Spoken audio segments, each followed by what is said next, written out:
ब्यालो ऐसा सीता ब्यालो ऐसा रूप सहस बस एक ही बारा लगे उठावन तरई नगारा रूप सहस बस एक ही बारा लगे उठावन तरई नगारा जोर लगा लो ऐसा सीता ब्यालो ऐसा जोर लगा लो ऐसा सीता ब्यालो ऐसा जोर लगा लो ऐसा ऐसा आओ भाई आओ आओ हाँ सब चलो चलो हाँ भाई लोग सब मिलकर लगाते हैं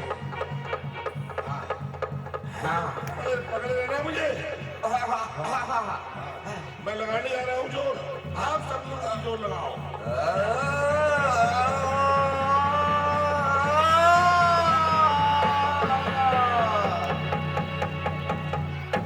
लज्जा करो लज्जा करो हे छाती उभार कर चलने वाले कायरो लज्जा करो हे वीरता के नाम को कलंकित करने वाले डरपों को लज्जा करो आज मुझे भली भांति ज्ञात हो गया वीरता संसार से विदा हो गई क्षत्रियपन की लाज हवा हो गई काश मैं पहले जानता तो ये प्रण कदापि न ठानता जिस धनुष को कुमारी सीता इतनी सरलता से उठा लेती थी इन वीरों को उसे हिलाना भी भारी है जाओ जाओ हे अभिमानियों अब अपने अपने घर को जाओ और अपनी माओ के आंचल में मुंह ढाप लो माथे लखन कुटिल भई भो है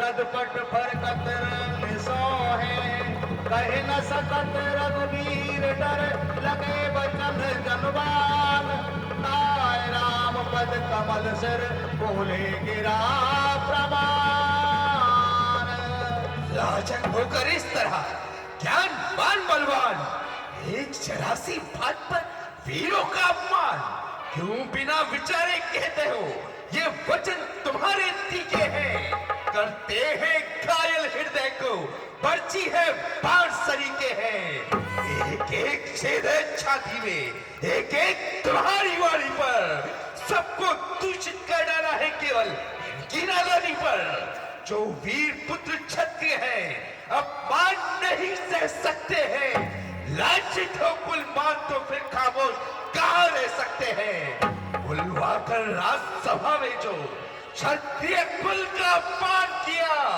अपने मेहमानों का तुमने क्या ही अच्छा सम्मान किया राजन जहाँ रघुवंश के दो धनुर्धारी उपस्थित हो वहां ऐसे तीखे और कटु वचन बोलना कहाँ की बुद्धिमानी है धनुष बौद्ध धनुष कुछ भी नहीं है वीर के आगे उड़ा दूं पर्वतों तक को जो है तीर के आगे विश्वामित्र जी बोले शांत शांत शांत बेटा लक्ष्मण शांत क्रोध को धूप डाले राजा के सम्मुख ऐसे कटु वचन ना निकालो जनक जी ने जो कुछ भी कहा है कायरों के लिए कहा है उनकी कामनाओं का फूल मुरझाने लगा है ऐसे में क्रोध आना स्वाभाविक ही है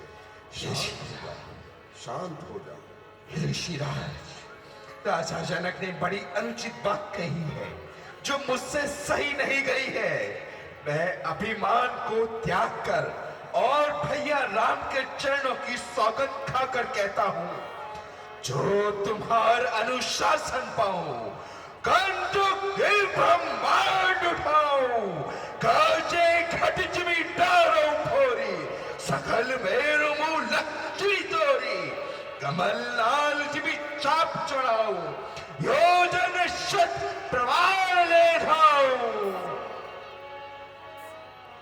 ठीक है भाई मैं तुम्हारे पराक्रम को भली भांति जानता किंतु इस समय क्रोधित नहीं होना चाहिए आवेश में आकर अपनी गंभीरता को नहीं खोना चाहिए राजा जनक हमारे बड़े हैं और हमें उनका आदर करना चाहिए जैसी आज्ञा भैया जैसी आपकी आज्ञा और मन ही मन क्रोधित हुए लक्ष्मण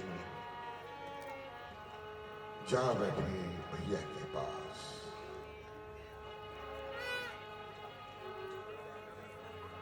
विश्वामित्र समय शुभ जानी, बोले अति स्नेह मैं वाणी।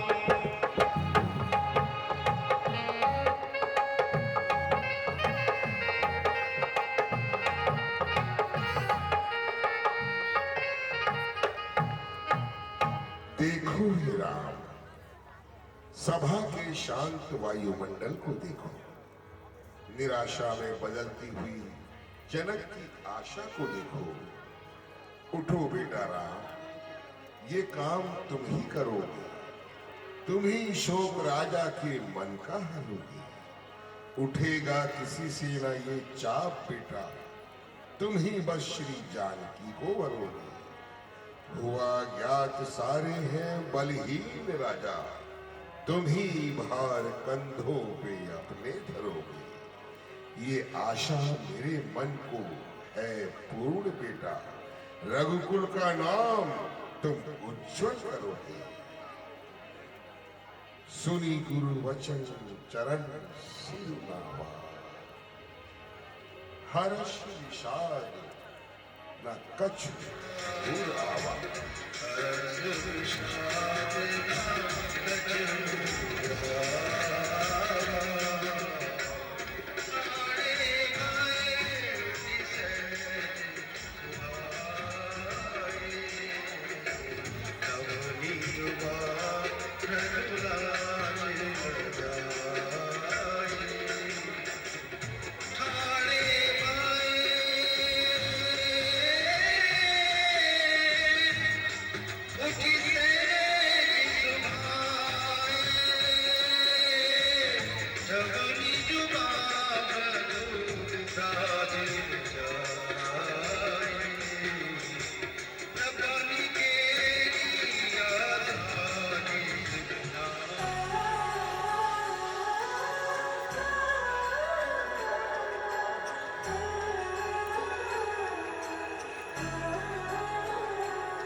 मर्यादा पुरुषोत्तम भगवान श्री राम की जय। मर्यादा पुरुषोत्तम भगवान श्री राम की जय।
पड़ गए पृथ्वी में बल, वृक्ष डोले, घूम उठा जंगल उधर कांपी बही, शोर वो फैला पहाड़ों तक की मेघें हिल गई। आ गया मुख पर पसीना और आतुर मन हुआ, क्या कर आज शंभु चाप का बंधन हुआ। अभी चलकर देखता हूँ।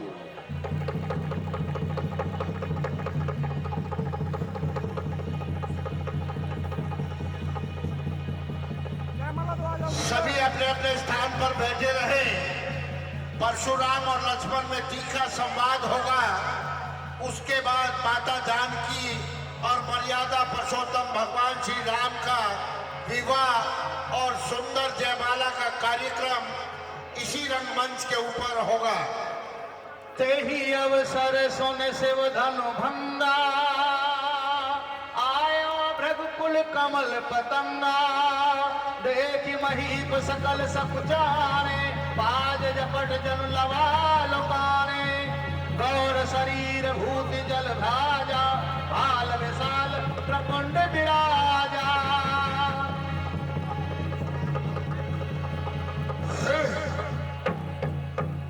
शिव धनुष भंग होने की गर्जना मैंने सुनी। राजा जनक, ये क्या है? भृगुराज, सेवक ने सीता का स्वयंवर रचाया था कि जो वीर इस शिव धनुष को तोड़ेगा। क्या शिव धनुष? क्या हुआ मेरे शिव धनुष को? हे प्रभु, हे प्रभु, ये क्या देख रहा हूं? आपके भक्त के सामने आपका ये शिव धनुष खंडित पड़ा है। नहीं छोड़ूंगा, जिसने भी तोड़ा है उसे नहीं छोड़ूंगा। हे जनक, तुम पहले ये बतला, ये धनुआ किसने तोड़ा है? किसने बड़े स्वयंवर में सीता थी जल्दी उसकी सूरत निकला, वरना चौपट कर डालूंगा। जितना पृथ्वी पर राज्य तेरा सब देश कर डालूंगा। ये भिटाई इसका जरा न्याय, ऐसा पाप क्यों? सामने मेरे पाप खंडित ये शंभु चाप क्यों? सच बता दे, सच बता दे, कौन है शत्रु मेरा दरबार में? अन्यथा ये राज्य अब छोड़ू नहीं सकता। शांत शांत भृगुराज, शांत। जिन पर हो कृपा ब्राह्मणों की, वो कब किससे डर सकता है? जो कृपा पाते हैं गुरुओं की, ये काम वही कर सकता है। शिव धनुष तोड़ने वाला भी कोई शिव का प्यारा होगा। जिसने ऐसा अपराध किया वो दास तुम्हारा ही होगा। इसलिए महाराज, इतना क्रोध ना कीजिए। शंभु चाप तोड़ने वाला आपका कोई सेवक ही होगा। सेवक? कौन सेवक? किसका सेवक? शंभु चाप तोड़ने वाला और मेरा सेवक? अरे सेवक वो है जिसका सेवा ही जीवन है, जो बैरी का सा काम करे, स्पर्श का भोजन है। मान का बैरी है वो, पुतला है वो अभिमान का। जिसने तोड़ा है धनुष शत्रु है मेरी जान का। हे राम, बना है अगुआ तू इस क्षत्रिय दल की गाड़ी में, इसलिए मसल को याद आई तिनका है चौक की दाढ़ी में। ओहो मुनिराज, आप इतना क्यों तिल मिला रहे हैं और क्यों बात का पतंगड़ बना रहे हैं? आखिर ये लाल पीली आंखें किसे दिखा रहे हैं? हजारों तोड़ डाली धमकियां, ऐसी लड़कपन में कभी देखा नहीं था। क्रोध ऐसा आपके मन में? और राजा के लड़के, मुंह नहीं संभाल रहा है तू? मुझ जैसे क्रोधी के आगे क्यों जबान निकाल रहा है तू? श्री महादेव का महाधनुष अत्यंत विदित है, अनुपम है। ऐसा प्रचंड को दंड भला छोटी छोटी ही सब है। ओहो मुनिराज, सुख का संवाद कभी दुख का कारण बन जाता है। मीठी बोली के कारण ही तोता पिंजरे में आता है। जो ज्यादा मीठा होता है वो अपना नाश कराता है। मीठे गठे को देखो तो कोलू में मेला जाता है।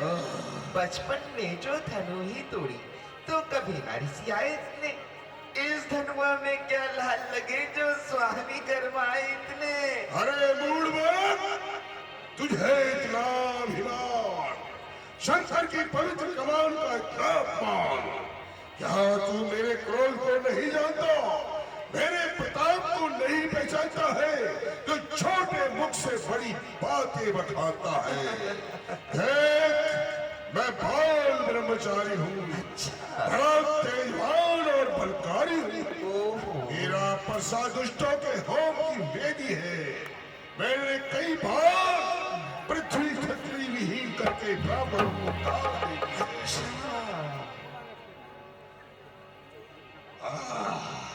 और ये मेरा परसा महायमराज का बंदा मेरे परसे की धारा है। इसी परसे से मैंने सहस्त्र बाहु को बचाया है। अच्छा मुनिराज, तब तो आप बड़े ही बलवान हैं और अपने मुख से अपनी बड़ाई करने में भी परम सुजान है। परंतु हम भी मोम की डली नहीं जो अग्नि देखते ही पिघल जाएंगे, उसकी बूंद भी नहीं जो धूप बढ़ते ही ढल जाएंगे। श्रीमान तपस्वी ब्राह्मण है, इसीलिए मुझे ये कहना है, ब्राह्मण का भूषण क्रोध नहीं जो महाराज आपने पहना है। ये कहना है राजपूतों का जो पहना जाता है रण में। अपराध जमा हो महामुने, चाहिए शांति ही ब्राह्मण में। हम उस माता के लाल नहीं जो हवे से डर पा जाए। छुई मुई के पेड़ भी नहीं जो छूते ही मुरझा जाए। मूढ़ बालक, देख, इस परसे की ओर देख, क्यों अकारण अपना काल बुलाता है। मुझको सीधा ब्राह्मण न समझ, मैं क्षत्रिय कुल का द्रोही हूँ, भृगुवंशी बाल ब्रह्मचारी, अति क्रोधी हूँ, निर्मोही हूँ। मेरे इस लौह कुल्हाड़े ने लहू की नदी बहा दी है। इस आर्य भूमि में बहुत बार छत्राणी राण बना दी है। विख्यात सहस्त्र बाहु तक के बुजदंड काटने वाला है। इस परसे को तू भी विरोध जो खून चाटने वाला है। अच्छा महाराज, बस इसी एक परसे से शूरों का स्वर्ग द्वार खुला। हल्दी की एक गांठ पर ही पर सट्टे का बाजार खुला। अब बीत चुकी इसकी बहार, ये शस्त्र आपका खुट्टल है। परसे में नहीं प्रबलता वो जो बूढ़ी बाड़ी में बल है। क्यों बूढ़ा फरसा दिखलाकर क्षत्रिय कुमार को डरा रहे। बलिहार आप तो फूकों से उद्याचल पर्वत उड़ा रहे। मुनिराज, कुल्हाड़े ऐसे ऐसे तो हजारों बार देखे हैं। बड़े योद्धा, बड़े बलवान और बलकार भी देखे हैं। भला इन धमकियों का आपकी हम पर असर होगा? डरेगा वही परसे से जिससे मरने का डर होगा। बहाना और विवाद सूर्यवंश में नहीं तो होगा अभी निषाद। तुझ मुहे बड़ों से हंसी छोड़, अन्यथा रुलाएगा परसा। कर देगा खटरे दाम, तभी वो स्वाद चखाएगा उनका। तू बच्चा है, बच्चा ही है, क्यों मेरे कर से मरता है। मुझ जैसे क्रोधी के आगे किस कारण बचपन करता है। श्री महाराज, हम बच्चे हैं और बच्चे ही बचपन करते हैं, परंतु तुम्हें शोभा नहीं देता जो बच्चों के मुंह लगते हैं। मेरे मुंह में वो दूध नहीं जो तुलसी से तुषा जाए। डर है परसे की रपटों से अत्यधिक उबाल ना आ जाए। अरे मूर्ख, मैं तुझे बालक जान कर बचा जाता हूँ। तेरी छोटी अवस्था पर तरस खाता हूँ।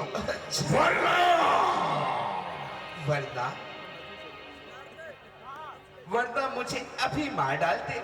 मुनिराज, मैं भी आपको ब्राह्मण जानकर कुछ नहीं कह रहा हूँ, अन्यथा मुझे भी कई बार क्रोध आ चुका है। मैं तो सिर्फ इसीलिए सहन कर रहा हूँ क्योंकि हमारे यहाँ शास्त्रों में गौ और ब्राह्मणों को मारना महापाप कहा गया है। इतना निडर, इतना पामर, ऐसे कटु वचन कहते हुए तनिक भी लज्जा नहीं। अच्छा मूर्ख, समझ और सीधा यम के द्वार चल। देखो समाज में बैठने वालों, अब मुझे दोष नहीं देना। मैंने अब तक बड़ी शांति से काम लिया है, बार बार अपने क्रोध को थाम लिया है, परंतु ये बालक बड़ा धूर्त और अपराधी है और मारे जाने के योग्य है। अब नहीं छोड़ूंगा मैं जीता इसे संसार में। क्रोध की एक धार आई और इसकी धार में। अरे तो महाराज बार बार किसे सुनाते हो? जो कुछ करना धरना है शीघ्र ही क्यों नहीं कर दिखाते हो? अपराधी तो तुम हो श्रीमन, जो उत्सव बिगाड़ने आए हो। भाई ने दही पिलो डाला तो घी निकालने आए हो। महाराज, क्या किसी की सम्मति लेनी है ऐसे काम में? कर दिखाओ बस, नहीं तो पट्टा लगेगा नाम में। कठोर बालक, फिर वैसे ही कटु वचन बोलकर जले हुए को और क्यों जलाता है? अरे मूर्ख, आप ही अपना काल क्यों बुलाता है? क्या तुझे संसार में जीवन दुखारी हो गया? मूर्ख, बच्चा है अभी, क्यों चीरा भारी हो गया? लक्ष्मण, क्षमा करी मुनिनाथ, अब कुठार की शरण में आया ही ये बात। अपने दासों का लहू पी, ये ताव भला कब परसेगी?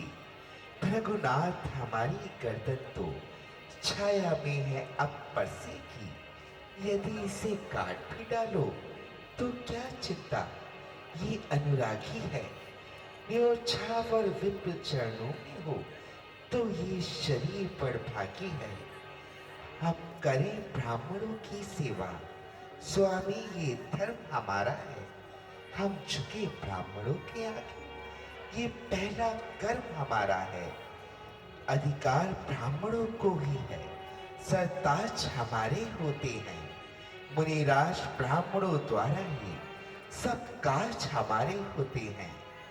मुनिराज, हम तो सेवक हैं, ना गुस्से से डराओ स्वामी। भूल जाए तो हमें राह दिखाओ स्वामी। वो तो ठीक है, परंतु राम, तेरा भाई बड़ा कठोर और कराला है। शरीर से गोरा किंतु अंदर से काला है, मानो सोने के पात्र में विष भरा हुआ है। अरे महाराज, ऐसा मैंने क्या कह दिया? आप तो व्यर्थ ही क्रोधित होने लगे। यदि ये पुराना और बेकार धनुष टूट भी गया तो रोने लगे। अच्छा, यदि आपको इसके टूट जाने का इतना ही दुख है तो किसी अच्छे कारीगर को बुलवाकर जुड़वा लीजिए। खड़े खड़े थक गए होंगे, आसन ग्रहण कर लीजिए।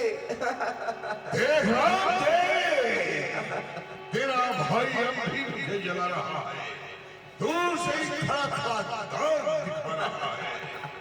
नहीं सह सकता, नहीं सह सकता ये अपमान। कह चुका है बहुत कुछ, बस अब न आप से निकल। चल बालक, तू अब परलोक के रास्ते पे चल। विप्रवर, बालक पर कृपा कीजिए, इतना क्रोध करके मन को क्लेश ना दीजिए। ये नासमझ है, किंतु आप तो समदर्शी, सुशील, धीर और ज्ञानी है। छोटा बच्चा और सेवक जानकर इसे क्षमा कर दीजिए ना। राम, तेरा भाई तेरी सम्मति से ही कटु वचन बोलता है और तू छल कपट से हाथ जोड़कर विनय करता है।